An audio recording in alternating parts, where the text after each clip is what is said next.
Hello everyone and welcome to some streaming of Sphere of Influence. Yes. I'm Martin Andvort, I'm the game director of Victoria 3.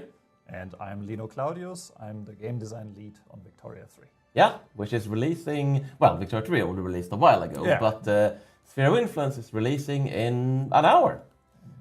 So we're here to do a little pre-release stream.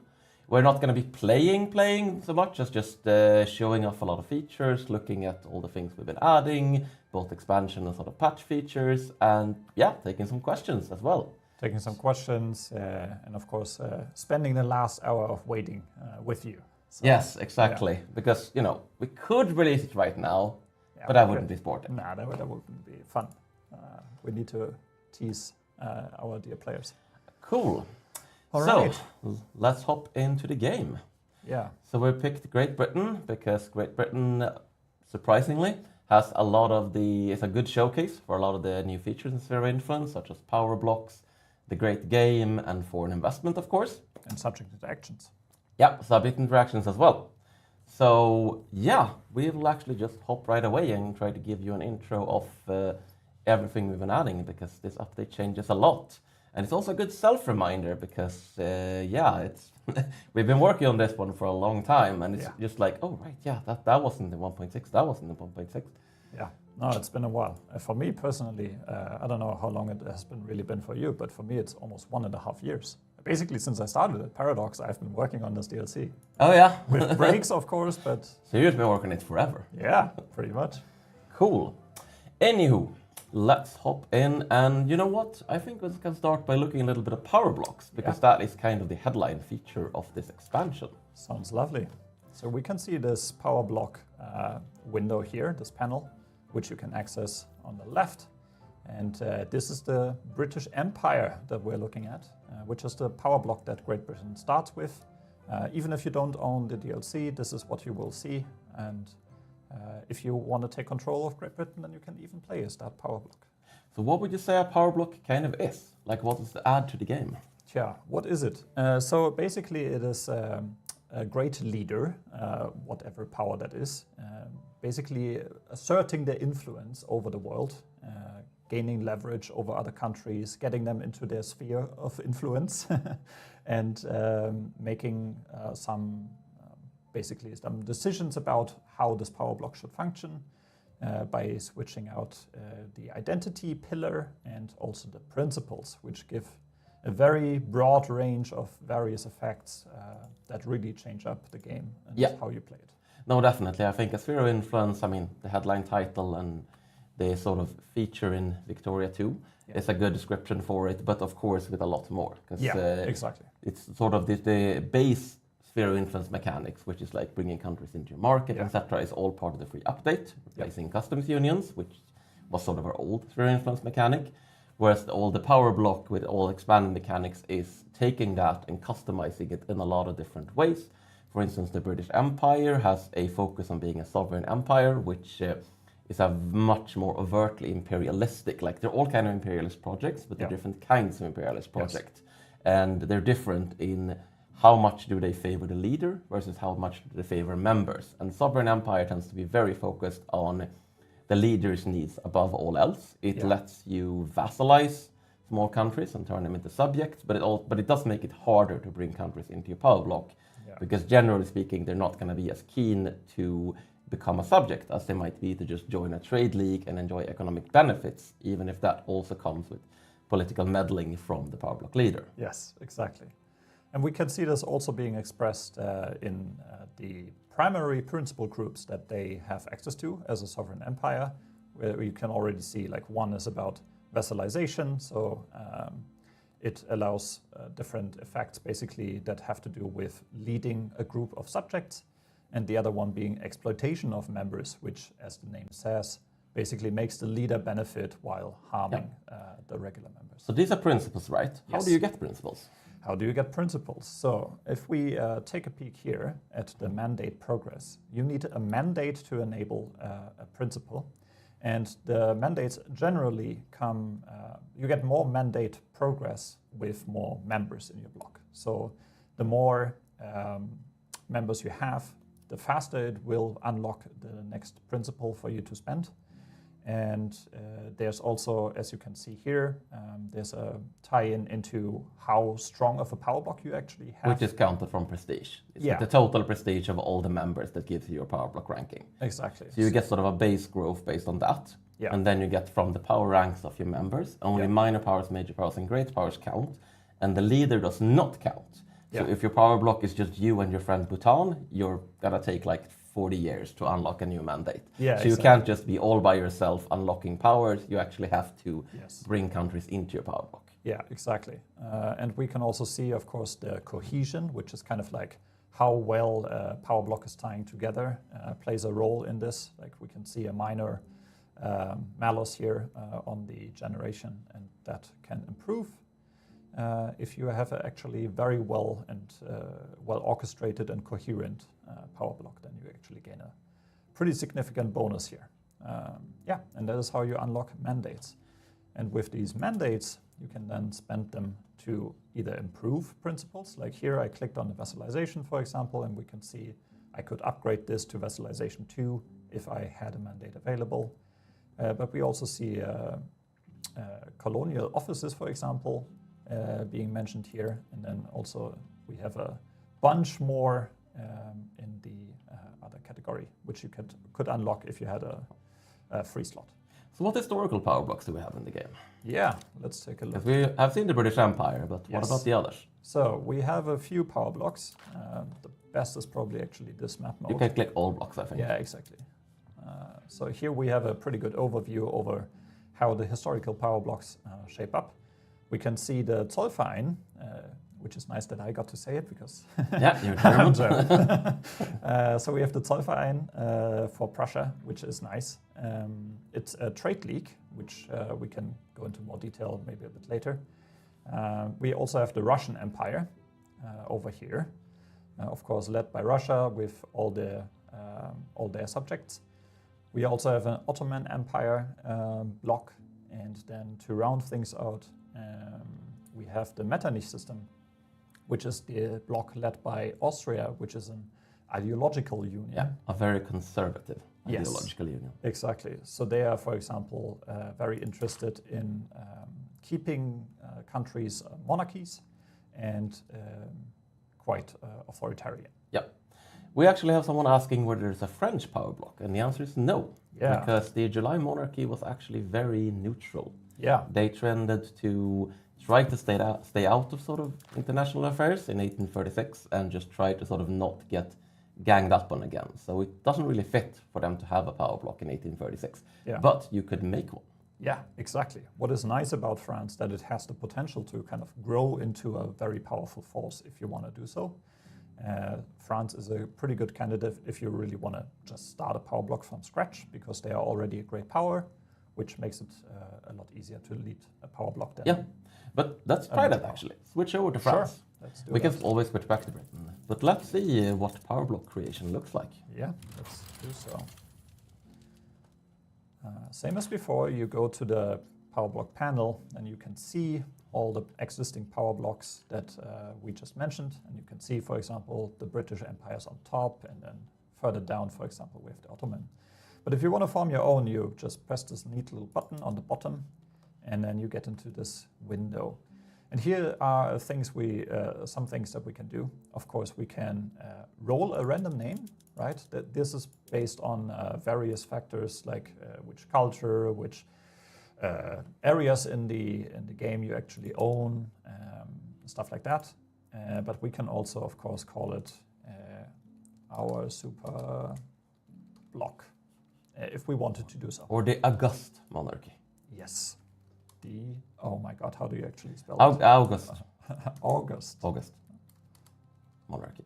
There we go. Oh God, English keyboard. And then we have a logo to customize. You can pick from a number of different patterns, as you might know from our other titles. And then you have different frames and the center icon you can pick from. You can also press the button and just get the full overview. And I like the octopus a lot, which is kind of like the symbol of our expansion. You can also change the top of the frame, which is cool, and the sides. There's a lot of little neat options. You can also just remove it if you feel like, okay, I want to go with a more elegant design. And you can also change the map pattern, which, I mean, I think we actually have a fleur-de-lis somewhere, if I'm not mistaken. Maybe not. See. Just pick something. Yeah, no, let's go with this. Mm? And then you have a statue to customize. We have this nice little preview here. We can also press the randomize button for a couple of times to see all the crazy effects that it could have. I really like the water park, I think it's called. Yeah. This one. This looks really nice. This is kind of designed so that you can both make it look very sensible and very non-sensible, Yes. depending on what your preference is. Yeah, exactly. It's very varied. But for example, of course, here, Well, there's another... Yeah, but he needs a hat. He does need a hat.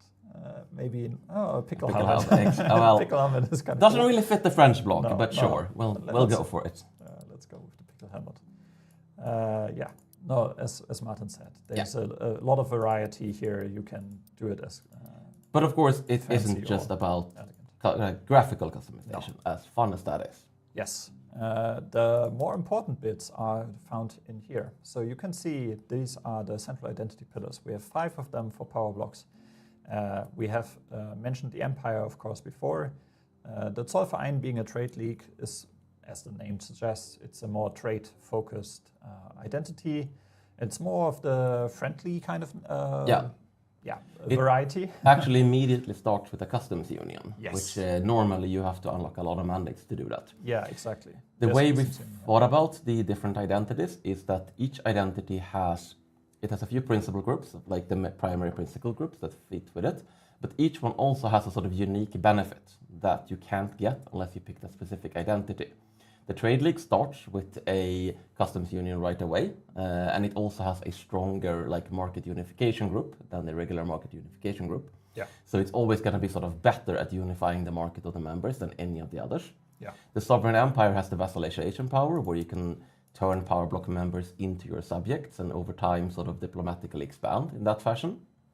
The Ideological Union allows you to, enforce ideological unity, to do regime changes on members, and to be, for instance, if you want to spread absolute monarchy or socialism or so on, it's very useful for doing that. Yeah. The military treaty lets you add war goals when you meddle in the wars of, if you're the block leader, you can add war goals when you meddle in the wars of block members.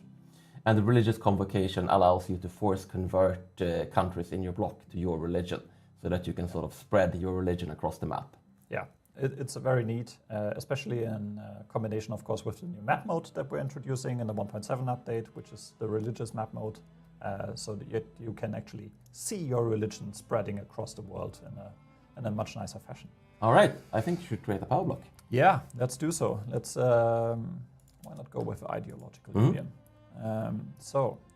We also, of course, need to select a principle. Right, as I mentioned before, we need to pick from the 2 primary groups, and for this one, I'm just gonna go with the creative legislature, which allows us to reduce the enactment stall chance. Yeah, so creative legislature is basically a principle that overall makes it as easier to pass laws. Yeah, so exactly. You really want to customize and get laws through fast and ensure that you're rushing for socialism or hyper-liberalism or whatever it is you're going for. It can be very useful. Yeah, exactly. We wanted this group to make it basically flexible depending on your goals, that you can still make use of it.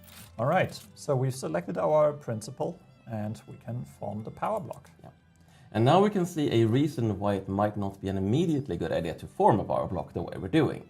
It costs a bunch of influence, but it also angers everyone that already has a power block. Yeah. And it can trigger a diplomatic catalyst that can make them aggressive towards you. Let's see if we're lucky this time. Oh, well, we just made Prussia mad at us. Not a huge loss, I guess. But it could be worse. It could be you could potentially make several great powers angry at you at the same time. Yep. It's a little bit how good a relation you already have with them, combined with how lucky are you, how strongly do they react to what you're doing. Yeah. So it isn't just, you click this, you get a bunch of bonuses, and you get no drawback. This also highlights a new thing that we're also doing with 1.7, if I'm not mistaken, right? Yeah. Which is actually showing basically the AI changing their attitude Yep. towards you. We not only show it, and there's why. always a reason. Yeah. It doesn't just do it completely randomly. There's always sort of a triggering reason when the AI changes its attitude. And you can also go look at the AI, go look at Russia. Sure. Whoops.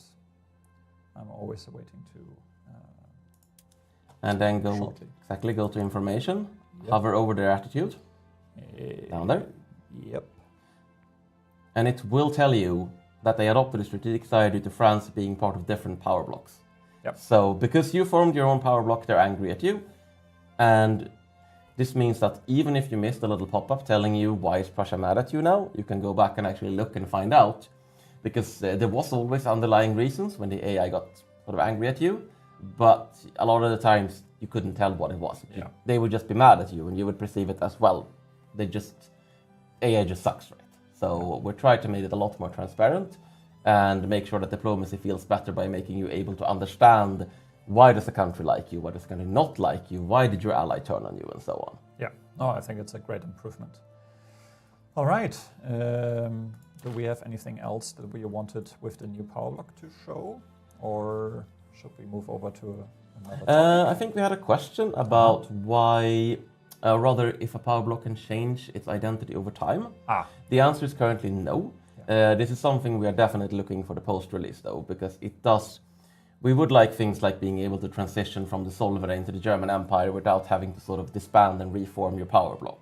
So we will definitely be looking into this for the post-release, but we didn't really have time to resolve it for the release. Yeah, and correct me if I'm wrong, I think we basically want to limit it to like drastic events that can happen and not just, because you just wanted to switch. But if you have like a revolution, for example. Precisely, there should be a strong underlying reason for it. It shouldn't just be that you woke up today and decided that your power block is now a military treaty and everyone who joined was like, oh, well, I guess we're in a military treaty now. Exactly. All right, cool. Then I think we should maybe move on to the next topic. Yeah, go ahead. I think we can swap back to Britain now. Exactly. So, what do you want to talk about next? Maybe building ownership? Sure. Yeah. So this has changed a lot. Yes, indeed. So, for example, in London, we will see two new types of buildings. The first one being financial districts, which is basically capitalists, as you can see here. It's mostly capitalists working here, I shouldn't say mostly, but it's a large chunk of them working here. Compared to where they were working before, which was spread across all the different factories and so on. And now we're centralizing them in one building. Yeah. And one of the most fundamental changes is that they no longer, they actually only collect dividends now, because their job is pretty much just to own things and invest in things, being capitalists and all. So if you take a look at the workforce. Yep. Yep. And you take a look at the capitalists, they are actually, you can see that they're actually not making a wage. They're paying a wage to the sort of the shopkeepers and clerks that work for them. But they actually, they're just making all of their money on dividends. But their building, of course, doesn't have any revenue. It's not selling anything. So where do they get their money? They get their money in basically anywhere where they invested in. So, for example, we can see here that portfolio of this financial district in London, and we can see that basically their investments are across the globe. We can, if we zoom out a little bit, not that far, we can see, for example, they have a lot of investments over here in India, which is transferring the dividends to London.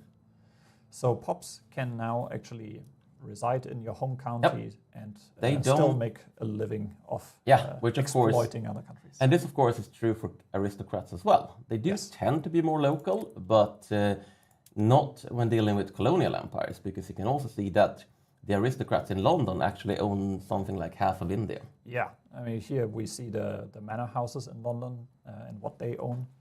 And of course, you can also sort it by how well the buildings are doing and so on, and how much dividends they are getting from there. You can see, for example, the opium plantations in India are super profitable for them. So we have a question about how they develop. And I think to show that, we just opened a construction queue. Absolutely. Because there's some investment going on. So of course we have autonomous investment in the game. And one thing that has actually changed from a previous version is that we have removed the directly controlled investment room. And autonomous investment is now always enabled. The reason for this is basically that directly controlled investment is not compatible with the entire system of ownership, foreign investment, and so on. Everything sort of breaks down if you try to do that. And also that we now have the concept of state-owned production buildings, even under not total, even if you don't have a command economy and so on, you can have national industries. So anything you build with sort of the money of the government will actually be owned by the government and generate government dividends unless you privatize it, which means that instead of like building and then you're just giving it to some capitalist, you're building and you're maybe selling it or you're keeping it for yourself, depending on what you're aiming for. Yeah. But of course, there's autonomous investment, like I said, and the way you get more financial districts and you get more manor houses is that they invest. They have the investment pool and they build things and privatize things and sort of expand their own wealth. Yeah. Yeah, and for example, here we can see that it's the financial districts in the home counties wanting to invest more once the funds have become available. And if you open the filter there and you click on private, you can see that because we ticked a week, there's already a couple of things going on. Yes. And you can see that, there's some expanding of sugar plantations going on, and you can also see who's expanding them. Yeah, exactly. So in this case, it's the manor houses in Lancashire. And over here, two actually. So the manor houses in Lancashire are really active at the moment. Yeah. And are in the process of building up the sugar plantations in a completely different place. Because you are not limited to, like we said, the aristocrats and capitalists don't have to live where they invest. They can actually live in a completely different country and invest. There's a little bit of a waiting going on in terms of where they end up, but it tends to favor places that already have concentrated capital, especially for industries. It tends to favor like where you have the financial capital. Sometimes it can be a bit more local, like for instance for farms. There's a bunch of different ways that go into it, but a determination is made sort of who is investing into this, not just what is being invested into. Yeah, exactly. Yeah, it's a big change. And as I showed with the map mode, there's a nice visualization, I think, of where this is actually going, all this money that you're There's also the GDP map mode. Oh yeah, right. Here, was it this one? GDP ownership. Yeah, right. It's further up. My goodness. This one, yeah. Yeah. We have too many GDP mod modes. So here's a fun thing you can do. Go over to India. Yep. Sure. Because this shows you how much of a state GDP is owned by the country that it's in. And if you look at Britain, it's very green. It's very owned by British. If you look at, India, it's not so green. Yeah. So for example, over here, we can see that only 57% is actually owned by the British East Even by India the British Company. India Company, whereas like in Madras, I think it's only 90% that's local, and 90% is owned by the home country. And a big part, why this is kind of a big deal, is because previously we had the issue that it was hard to simulate sort of colonial exploitation and the transfer of wealth from colonies to the core. Because if you built up a lot of like profitable sugar plantations in a colony, then those were general local aristocrats, which would tend to go to local people, which would keep the money local. Now the money goes out. Like usually it will be the British aristocrats investing in sugar plantations and drawing the wealth out of the colonies and bringing it back to Britain, raising the standard of living in Britain and sort of lowering, or at least not really helping particularly much with the standard of living in the colonies. Yeah, exactly. And of course, we can also see the opposite side of this, right? Like I went to the opium plantations in Bihar, for example, and we can see over here in this new owner section that we see the manor houses in the home counties actually owning a vast majority of the building levels. Right. So we have a question about if you as a player can invest in other countries' buildings. So let's talk about, and the answer is yes. Yes. Let's talk about when can you build in other countries? Right. Okay. So there's a couple of ways. So the probably most common one is actually forming a mutual investment pact. Let me see here. Down there. Here. There are multiple different investment pacts. There is the mutual one, which allows both countries to invest in each other. There is the investment rights, which is one-sided. It's like you can invest in someone or someone can invest in you. Yeah. Let's actually just, I'm not sure anyone will agree to it right now because we haven't worked. We can grant it to other countries. Yeah, but we don't really want to do that. We don't have to do it. We can also just show it off.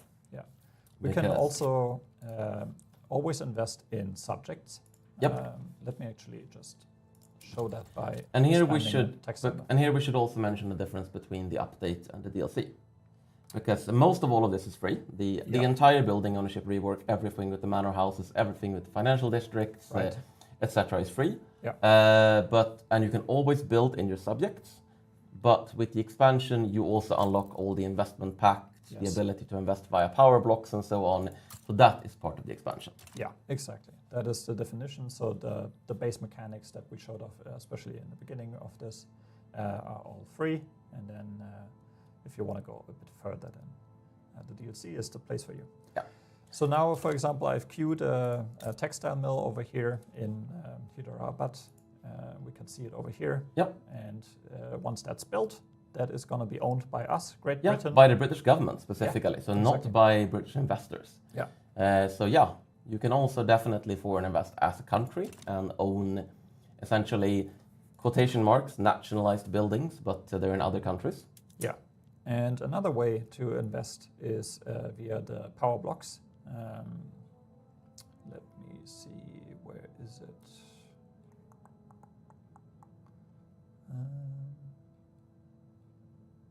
Where is it? Oh, is it here? You're talking about the investment principle? Yeah, exactly.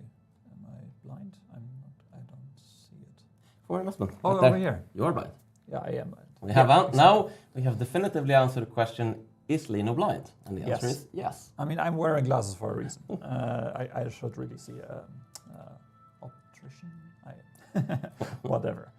So here we can see that you are granted foreign investment rights in power block members with lower rank, which will allow you to do so, as we've just shown, as long as you're bigger than them, basically. Yeah. So, of course, there's something called nationalization as well, which is the inverse. When you have a bunch of things owned in your country and you want to sort of take them back, this is an option. Yeah. So, but it's only an option if the country the country or the POPs in the country, so like Britain or British investors, don't currently already have investment rights. So you can't be like, oh, I'm giving you investment rights, but I keep nationalizing your buildings. You have to actually break off the investment agreement if you want to nationalize the buildings or get out on the subject ownership or the power block or whatever it is that is giving them the right to do it. You can nationalize specific buildings. You can decide sort of how much you want to nationalize. There is a version of compensated and non-compensated, where you pay money to make the POPs / the countries that you nationalize from less angry about nationalization. Yeah. And similarly, there's privatization, which I mentioned earlier, where because we built the building, I think we can show that off in I think Lancashire. I believe we have York. Yeah. There. I believe we have some nationally owned arms industry. Oh, sorry, it's not. It's in Manchester. Okay. So click those. Yep. Those are owned by Great Britain, so we could privatize those. Yep. So we do this via this little button here, which will basically, as it says, it will toggle the privatization. You can see how much you will gain per level, and once we press that, the POPs or people with investment rights in your country can snatch them up and. Yeah, and what this does is that it makes the buildings available to be purchased by the investment pool. Yeah. Because one of the things that autonomous investors now can do, instead of building new things with the investment money, is to privatize buildings. And they can either privatize buildings that are owned by the workforce. Usually this is like artisan-owned buildings at the start of the game that over time will get bought up by capitalists and sort of become proper members of the capitalist economy instead of this disgusting thing where people own the means of labor. How dare they? But also, of course, buildings that the government has put up for sale, which tend to be cheaper, because you kind of doing this to give a boost to the economy, but also get some money in.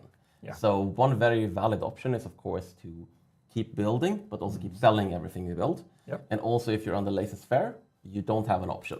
If you can still build things on the laissez-faire, but you're basically not allowed to own anything. And maybe that's a good point to actually talk about how this ties into the laws.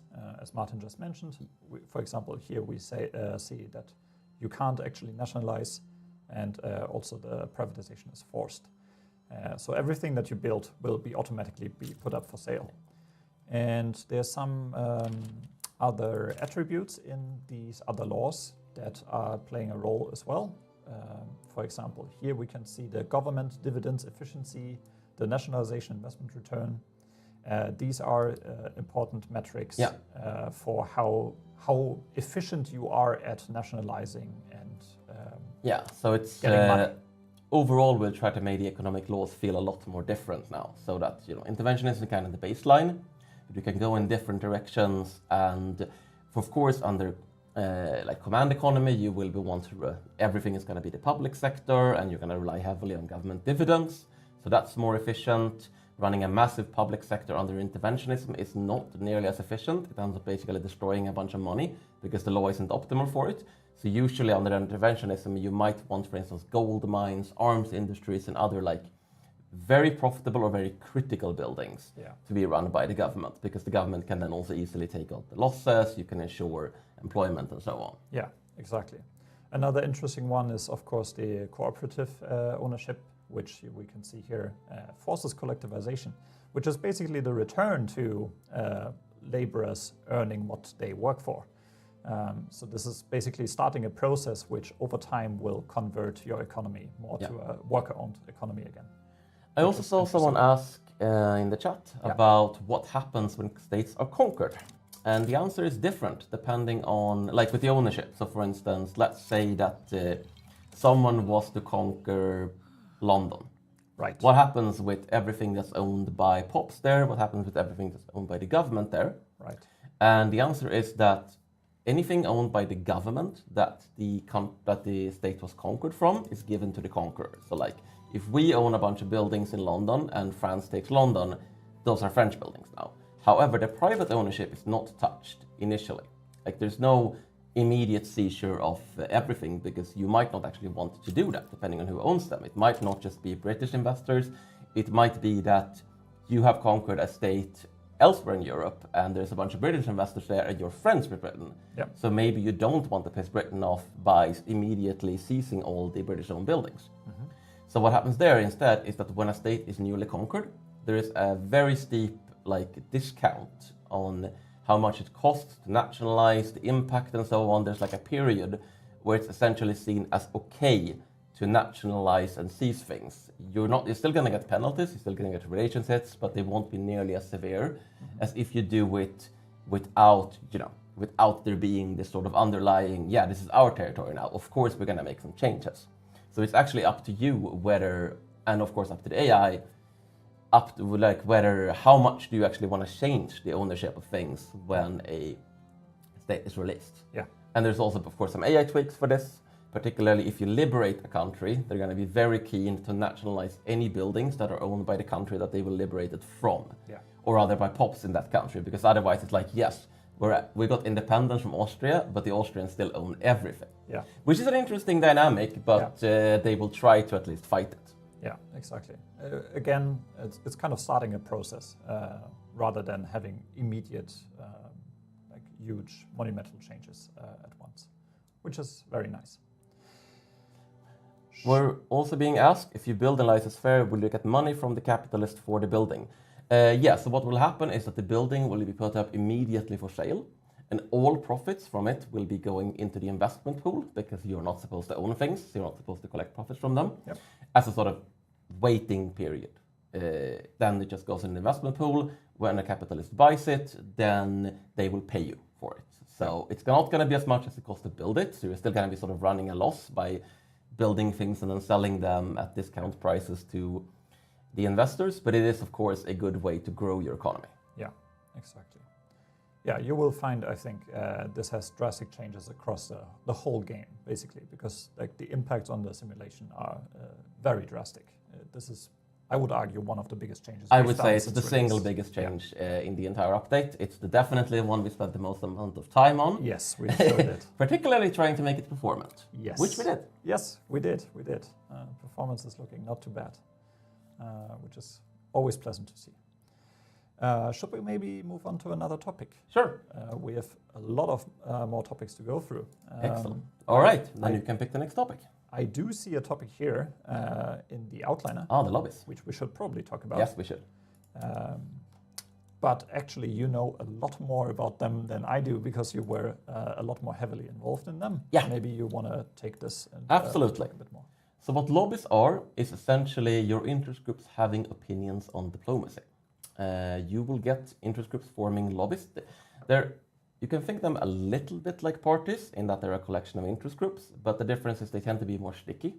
You get a lobby forming, and then the interest groups they may change, of course, like if there's a very good reason, but they don't do as much sort of swapping in and out based on the ideology necessarily, unless that ideology actually has a very relevant impact. Like, okay, you have a pro-Russia league, and then Russia turns into the Soviet Union, the industrialists are probably not going to stick around in that pro-Russia lobby.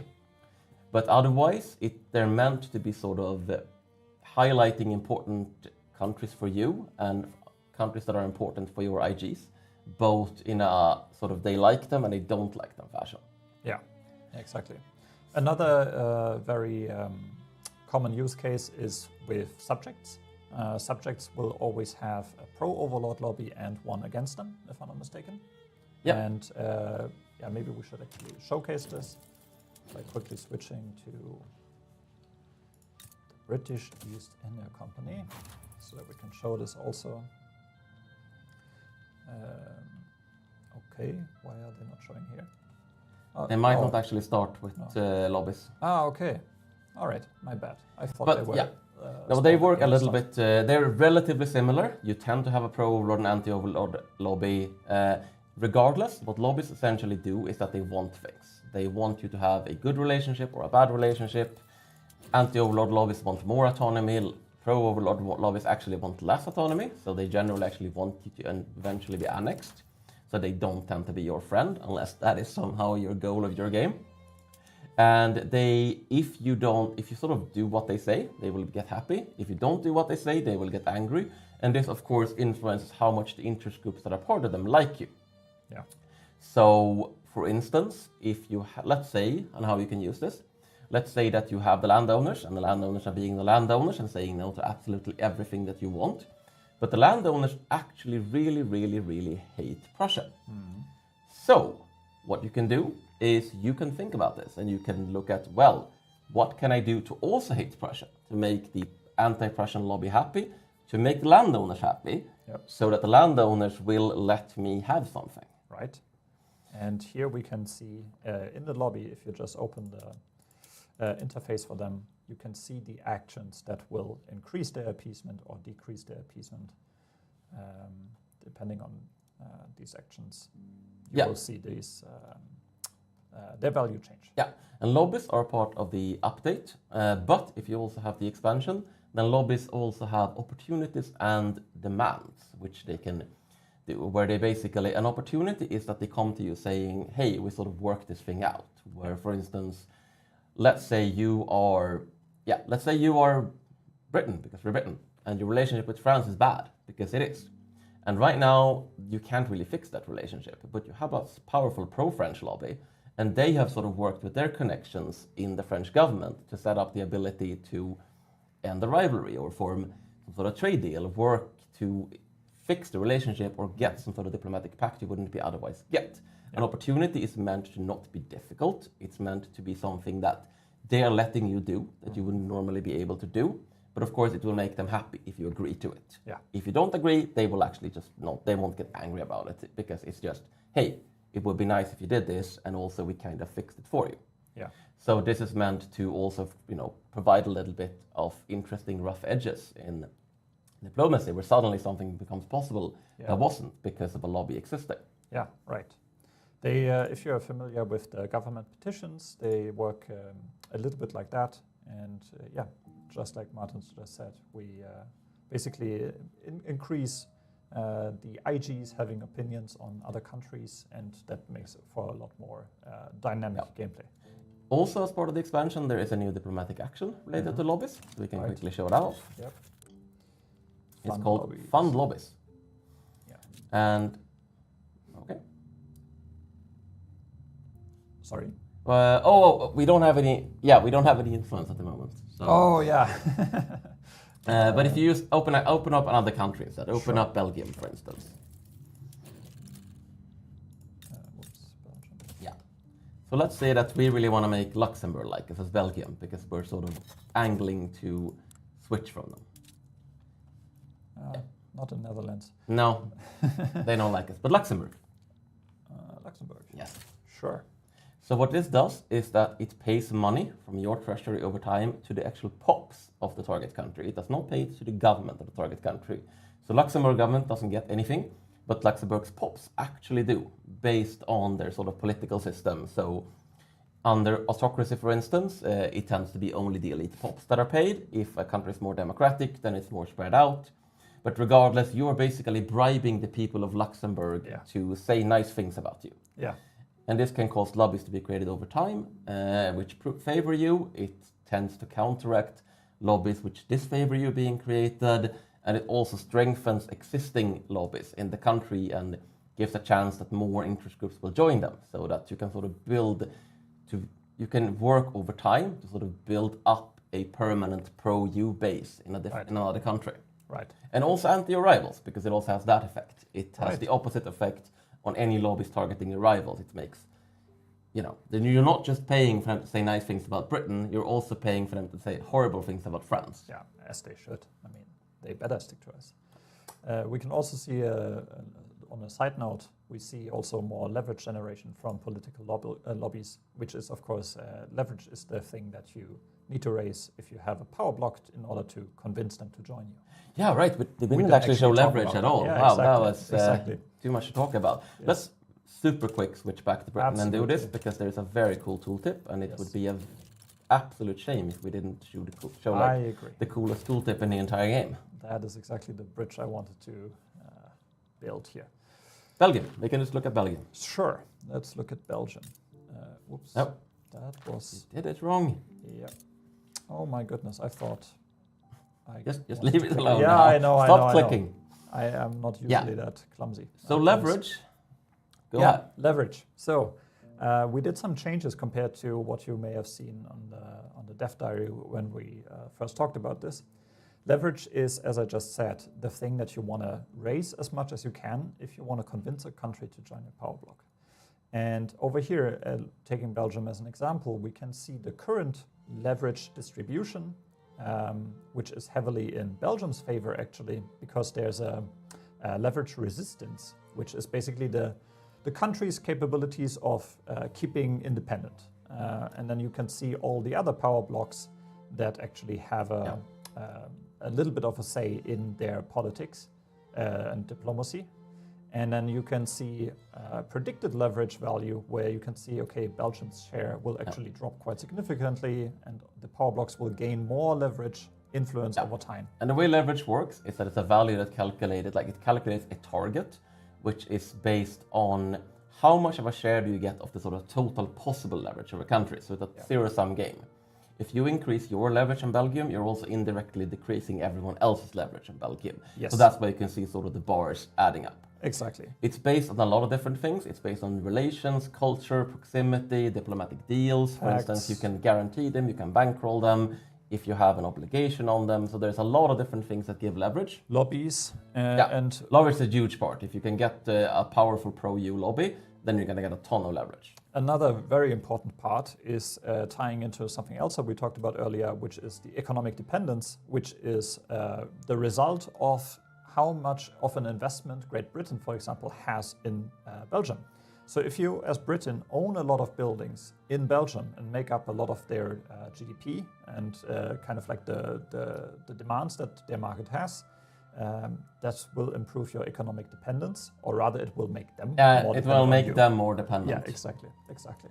Which is a very good thing if you want to leverage them, if you don't want their liberty side to go down. We still need to cover subjects, so we'll get to that shortly. Yes. But yeah, And leverage resistance is, like I said, is sort of the resistance you have to being influenced as a country. Yeah. It depends on things like your laws, how isolationist are you, how powerful are you, how strong is your own economy. So it's a bunch of different things that determines leverage resistance as well. For instance, Japan is basically impossible to get into the market at start because they're a large isolationist country. Yeah. So it's very difficult to get leverage into their country. But if you open them up, if you put on some strong lobbies and you build up Japan with a lot of foreign investment, it might be possible. Yeah, exactly. Similarly, like China, for example, is very, very tough to get into your bloc. It's virtually impossible unless it's split up, and that's intended to be because it's China. Yeah, exactly. I mean, it shouldn't be easy to get them into your bloc. But yeah, very, very cool visualization, I think, that our UX designers came up with, and highlights the leverage system very well. Very well. So let's talk about subject interactions and liberty desire. Yes, absolutely.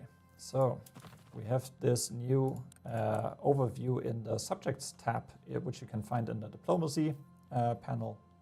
And here you can see all the subjects of Great Britain. They start with a lot of them. And we can already see different, basically, statuses of how happy or unhappy they are with your rule. Yep. And the liberty desire, if you hover over someone's liberty desire, the value. Yeah, exactly. Yeah. Then you can see that this is a value between 0 and 100. The higher it gets, the more actions the subject can take.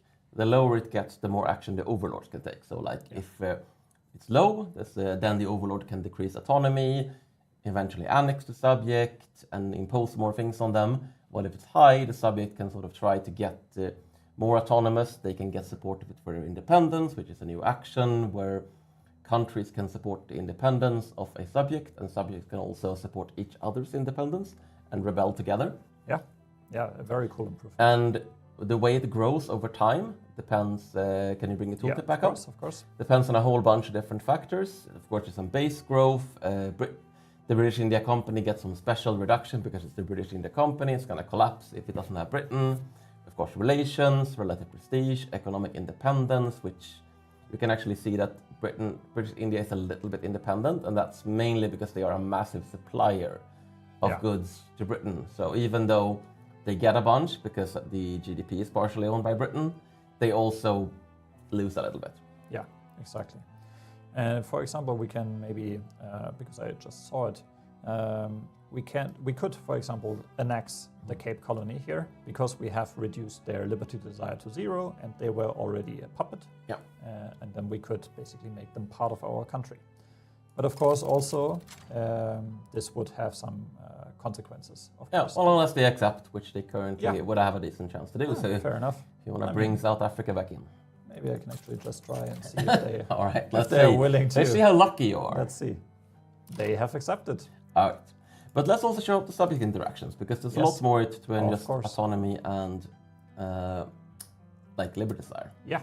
So here we have the overlord actions that you can take as Great Britain with the British East India Company.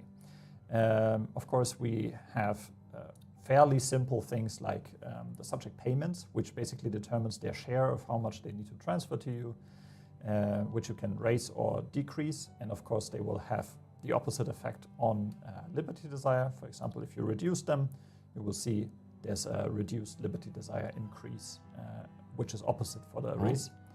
But you can also do some fun stuff, like granting them their own market. You can grant them a state. You can also take states. If we don't have everything available, but there's more than that is just currently unavailable. So you can also, in addition to giving territory to subjects, you can also take it away. You can seize it if they're not particularly autonomous. Yeah, exactly. Or rather, sorry, if they don't have a lot of autonomy. Yeah, exactly. There's also like offer knowledge sharing, which will increase technology spread if you want to build up your subject a bit more and make them a bit more powerful. Evangelization is in here. All kinds of fun stuff that you can do by juggling the liberty desire of your subjects. Yeah, and of course there's the convert, like the opposite, where if you are a subject, you have actions with your overlord. Yes, exactly. Let's try and showcase that as well. So from a subject's point of view, of course, this is in the same place. And here you see your own subjects, right? This is the British East India Company, which has a lot of subjects, of course. And then you have the overview over your overlord in the main panel. And here you can see your own liberty desire as a dominion. And here again, we have the same value, of course. This is exactly the same, but you can see it from both ends. And then over here, you have the actions that you can actually take as a subject. Yeah, and you can expand the potential as well. Oh, yeah, of course. Exactly. So it's a bit more limited as a subject, of course, but yeah, I mean, that's how it should be, I guess. Yeah, and generally speaking, everything you do as a subject, they also actually have to accept. Yeah. Like, you can't just say, oh, right. Overlord, your stuff is mine now, or I should have knowledge sharing or something. The Overlord has to agree. Right. But there's also some cases, like increased autonomy, where if the Overlord says no, this unlocks the ability for you to start a diplomatic play for it. Yeah. So you can't actually just immediately go, oh, I want to be independent, or I want to get more autonomy with a diplomatic play, even if you have high liberty desire. You kind of have to ask first. Yeah. So, because you are a subject, and if they say yes, there's really no sort of justification for attacking over it. Mm-hmm. Yeah, exactly. Let me actually see if we can. Let's take this. Just showing off the demand state interaction here and its effects. So this is just one example, of course. Yeah. And at the moment, they see no reason to say yes because your liberty desire is very low. Yeah. So what? Because of course, if they accept, your liberty desire is going to go down.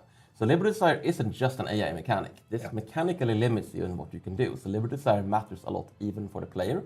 And managing your liberty desire is very important. Yes. So it's kind of your option of, okay, do I want to use my liberty desire when it's high to be more try to be more autonomous? Do I just want to keep it high to stay safe? Or do I want to use it to get things out of my overlord? Because they know that if they say yes to giving me this state, my liberty desire is going to drop a whole bunch, and that means I'm not going to get more autonomy. Mm-hmm. So it's kind of meant to be a currency. You want to push it up, they want to push it down, and you can also use it as kind of a currency to negotiate for things. Yeah, no, it's a very dynamic system, I want to say, that works fairly well for both sides. Like it makes for an interesting case playing as a subject and as an overlord. You do have a lot more interactions with your subjects and a lot more things also to look out for, like Martin said. All right. Cool. I think we've covered the big topics and we only have 5 minutes left. So I'm thinking let's take some questions. Yeah, sounds great. So go ahead and ask and we'll probably be able to answer a few of them, but not very many. Q&A. Can we please see the new building manager screen? Sure. Absolutely. Show the building registry. So we have a new building registry, which you can find on the bottom of the buildings panel. And it looks like this, and it's massive. I'm super happy that we got this in because I think it's basically after the census data that we introduced in 1.6. This was kind of like a next logical step. Here you have a full overview over all your buildings and a bunch of filters on the left. You can see how extensive it is. You can really get a good overview over the specific cases that you want to get an overview over. Yep. Like, for example, you can see the owners is probably a big one. For example, here we can see all the ones that are owned just by the POPs, for example. All right, we're being asked how cohesion is calculated.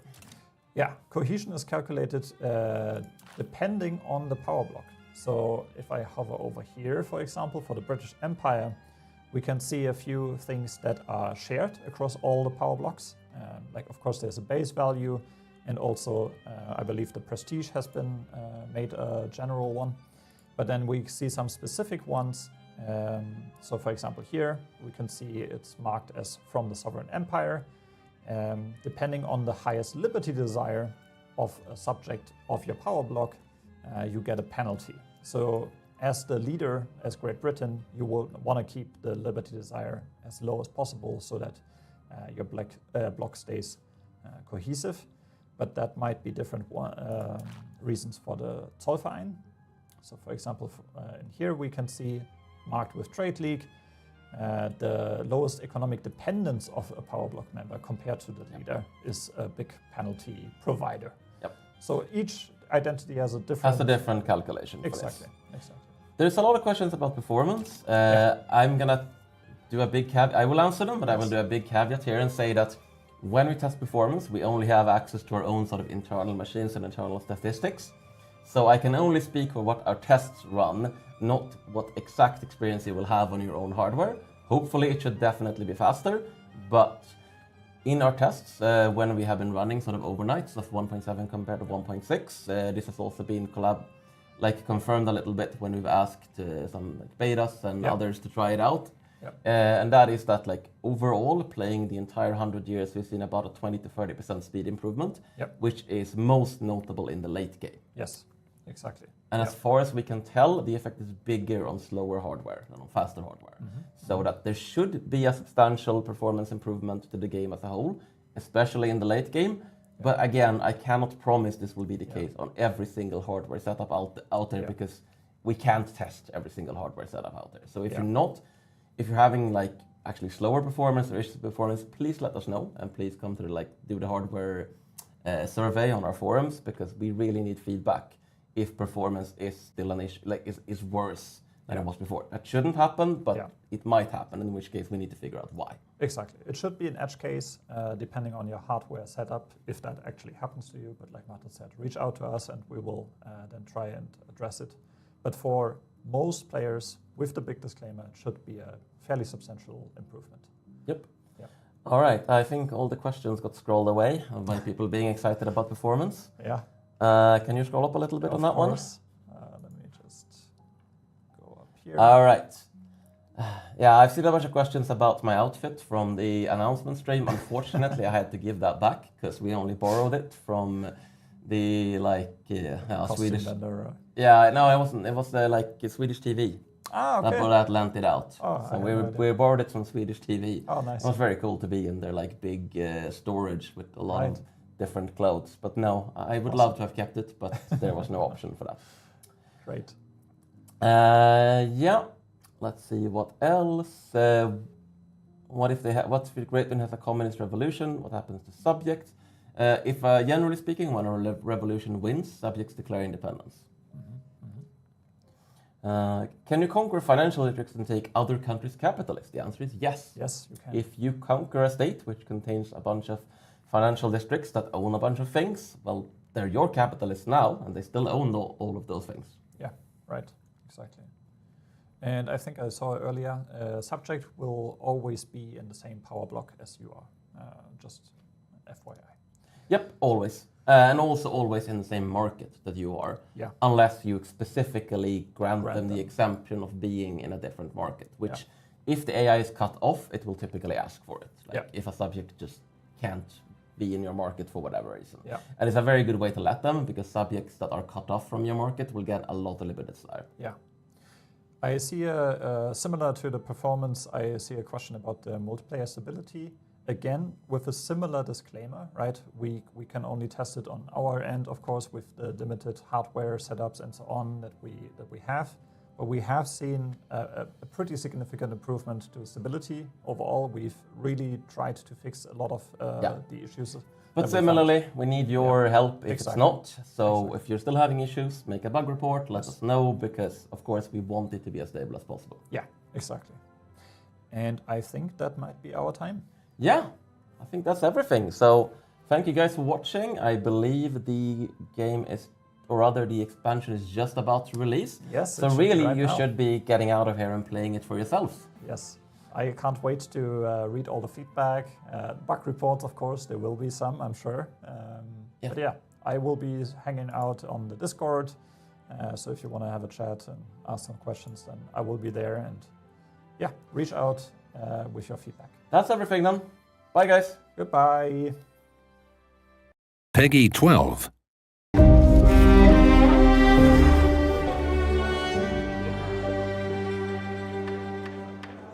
In the new expansion to Victoria 3, your actions will have global consequences.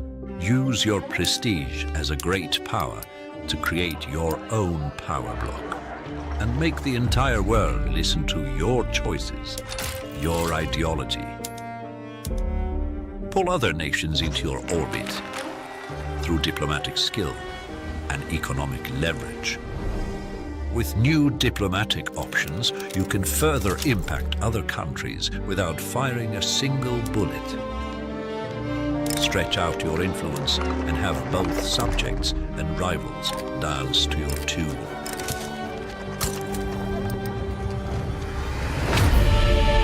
Watch how these power blocks and diplomatic options are brought together in the conflict of Central Asia. Historical characters, journal entries, events and more will let you experience this moment in history or change it to your will.